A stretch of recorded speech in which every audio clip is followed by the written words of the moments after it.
बिस्मिल्लाहिर्रहमानिर्रहीम। सूरह बकरा की आयत नंबर 35 और 36 की तफसीर का दूसरा हिस्सा।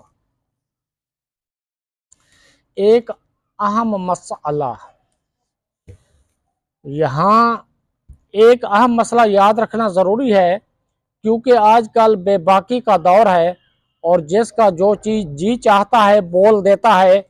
यहाँ तक कि मजहबी मामलात में और अहम अकायद में भी ज़ुबान की बेहतियातियाँ शुमार से बाहर हैं। इसमें सबसे ज़्यादा बेबाकी जिस मसले में याद देखने में आती है वो हज़रत आदम अलैहिस्सलाम का जन्नती ममनुआ दरख्त से फल खाना है। आला हज़रत इमाम अहमद रज़ा खान रहमहुल्लाह ताला अलैह फरमाते हैं, गैर तिलावत में अपनी तरफ से हज़रत आदम अलैहिस्सलाम की तरफ नाफरमानी और गुनाह की निस्बत हराम है। आइमा दीन ने इसकी तसरीह फरमाई, बल्कि एक जमात उलमाए कराम ने इसे कुफ्र बताया है, फतावे रज़विया। लिहाजा अपने ईमान और कब्र व आखिरत पर तरस खाते हुए इन मामलात में ख़ास तौर पर अपनी ज़ुबान पर काबू रखें। वला तकरबा, और करीब ना जाना। वला तकरबा, और करीब ना जाना। आयत में असल ममानियत दरख्त का फल खाने की है, लेकिन इसके लिए फरमाया कि करीब ना जाना। इस तर्ज खिताब से उलमा ने यह मसला निकाला है कि असल फेल के इर्तिकाब से बचाने के लिए उसके करीब जाने से भी रोकना चाहिए। जैसे बच्चे के सीढ़ियों से गिरने का अंदेशा होता है तो उसे सिर्फ सीढ़ियों पर खड़ा होने से मना नहीं करते, बल्कि सीढ़ियों के करीब भी नहीं जाने देते। इसी तरह बीसियों कामों में उलमाए कराम इसी अंदेशे से मना फरमाते हैं कि कोई फेल बजाते खुद मना नहीं होता, लेकिन अगर लोग उसके करीब जाएंगे तो ममनू का इर्तिकाब कर बैठेंगे। जैसे औरतों को कब्रिस्तान जाने से मना करने में यही हिकमत है। इसी से पीर और मशाइख के फेल का इस्तेदलाल हो सकता है कि वो मुरीदों की तरबियत के लिए बाज़ औक़ात किसी जायज़ काम से भी रोक देते हैं, क्योंकि वो जायज़ काम किसी बुराई तक पहुँचने का ज़रिया बन सकता है। फ़तकून मिनज़ ज़ालिमीन, वरना तुम ज़्यादती करने वालों से हो जाओगे। जुल्म का माना है किसी शय को उसकी अपनी जगह के अलावा किसी और जगह रखना, और यहाँ आयत में जुल्म खिलाफ उला के मानी में है।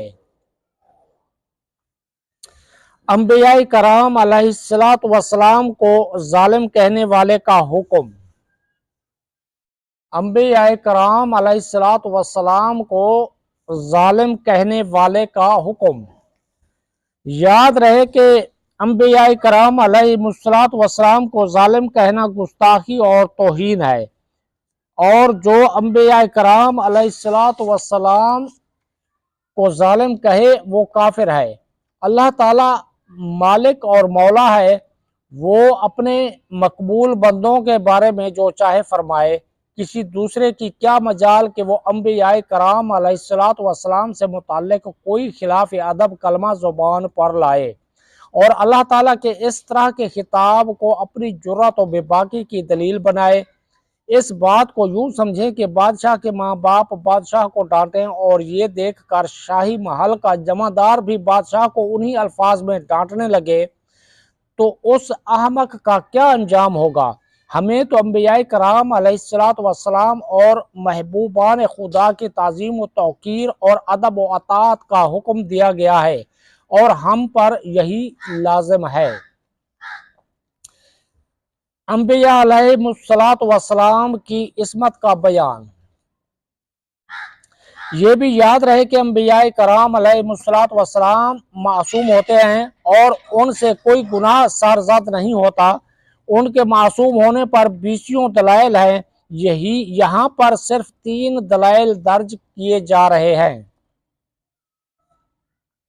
नंबर 1, अंबिया कराम अलैहिस्सलातु वस्सलाम اللہ تعالیٰ کے چنے ہوئے اور مخلص بندے ہیں، جیسا کہ اللہ تعالیٰ نے حضرت ابراہیم، حضرت اسحاق اور حضرت یعقوب علیہ السلام کے بارے میں واضح طور پر ارشاد فرمایا ہے۔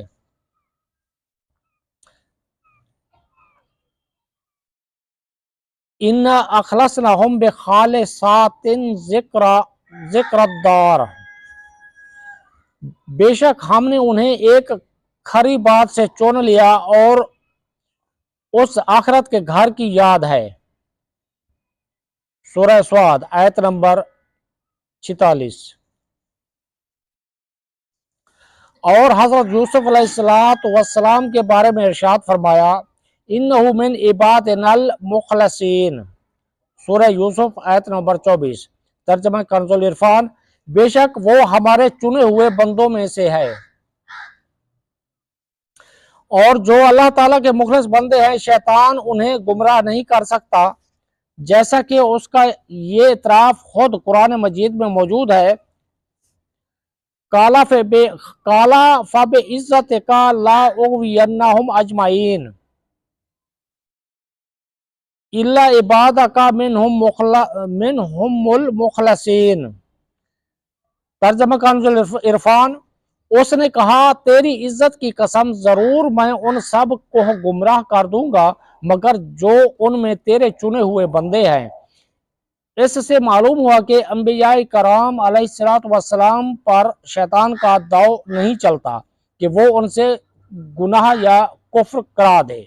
نمبر 2،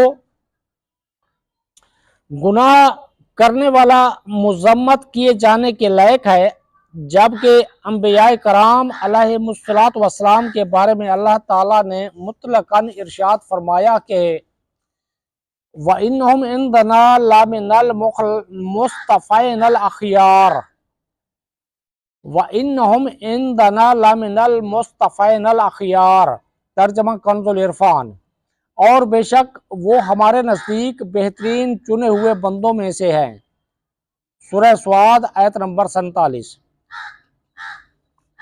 نمبر 3، انبیاء کرام علیہ السلام فرشتوں سے افضل ہیں، اور جب فرشتوں سے گناہ صادر نہیں ہوتا تو ضروری ہے کہ انبیاء کرام علیہ السلام سے بھی گناہ صادر نہ ہو، کیونکہ اگر انبیاء کرام علیہ السلام سے بھی کوئی گناہ صادر ہو تو وہ فرشتوں سے افضل نہیں رہیں گے۔